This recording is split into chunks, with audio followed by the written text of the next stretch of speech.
In the previous class, we had talked a little bit about a very basic introduction to Python, and I had mentioned a learn as you go principle, so that our aim is not to become better programmers, which I hope will happen in the course of our activities, but to get the job done in what is called scientific code.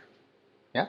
So in that spirit, I will continue where I had left off by adding to the part which relates to the assignment. The assignment, if you remember, was to plot the histogram of the frequency distribution of proteins and do some more analysis with it that you think is appropriate, so that you get a feel for two things: data input and data visualization.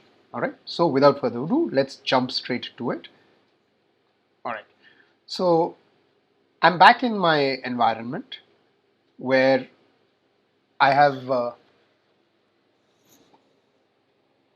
text, or otherwise called markdown, and I have code, which is in fact Python code. This is basically Python 3, as you can perhaps see here. And I'm going to run the text so that the text is nicely formatted.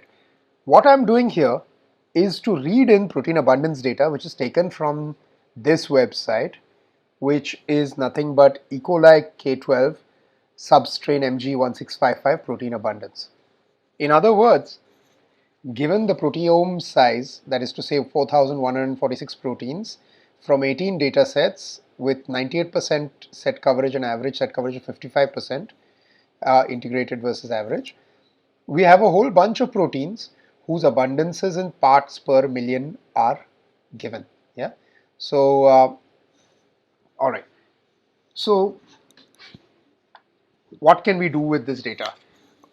We can effectively read that file in, and this is the file that has already been provided to you, and I'm going to read just lines 1 to 5. Yeah, we'll call it the start line and end line, and then read in the lines. Now you remember we talked about this in Python earlier. We have a so-called base 0 referencing system, correct? So why do I start with 1? We'll see. I hope I can answer this question to you at the end of this section. So once we've opened the file, right, that's what this open does. I mean, it's Python, so the language is fairly simple. You want to open a file, you call the file name and say open. That R indicates that it is in a read-only format.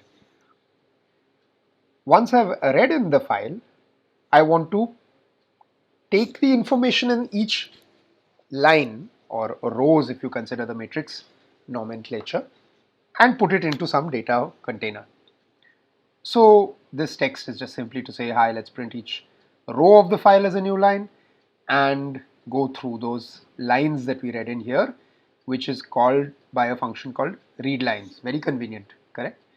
Remember, this is f1 dot, meaning to say in the file object readlines. Be careful of the syntax, modify it if you like to make sure you understand how it works. If I now say print lines of index I inside a for loop which says I in the range of length of lines, then essentially it's going through every line that I have read, right?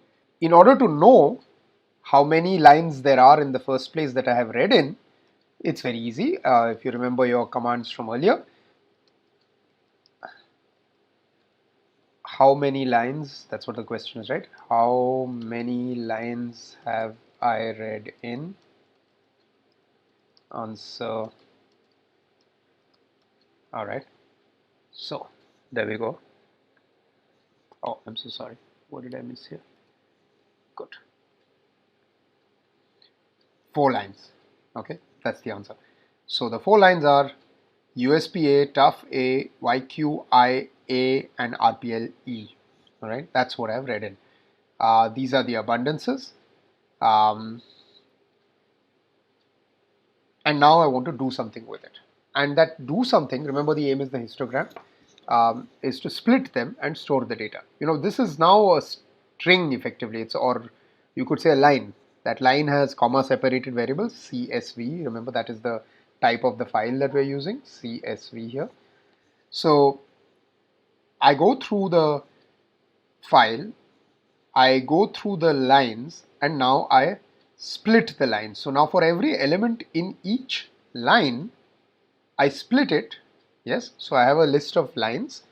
I now split those individual components of each line according to where the comma is placed, store that value, and append it to 3 containers that I have created here, empty containers, buckets. Protein ID, you are familiar with this, abundance, and ORF, open reading frame, genes in other words, gene names with 3-letter words.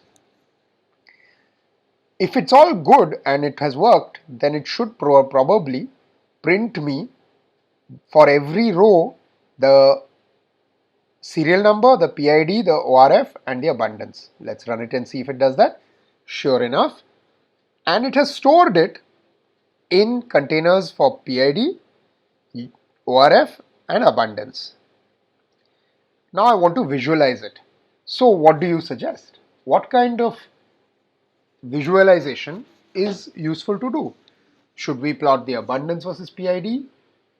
Should we plot a ranked list? What should we do?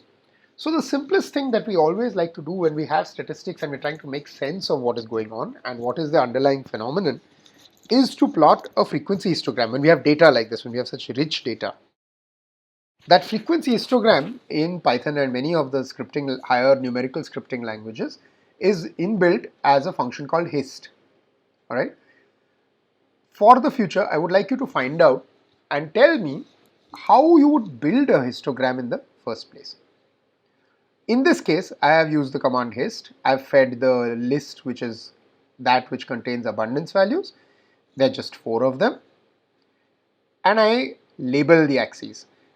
Please remember, a graph without axis labels is artwork.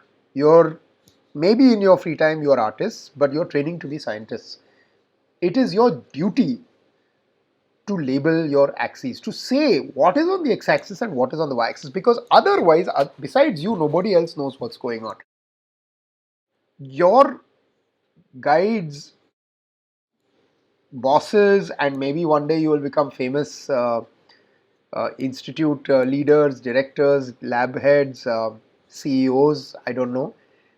Whatever you do, you will find this clarity of presenting your data very useful.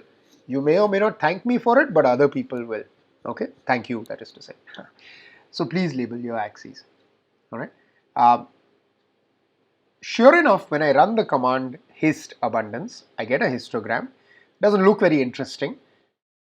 I want you to discuss with me next time why it doesn't look interesting. And I've also done the other thing. I've plotted a bar plot of each gene name and its abundance. And you already see a trend of sorts. It kind of looks like it's already sorted. Okay. This is related to the fact that USP-A is the most abundant protein in E. coli. Okay. So that's it for the purpose of data reading in and data visualization. A very, very basic introduction. When I return with the next video, we're going to talk about how to put all this together in terms of simulations. Thank you very much.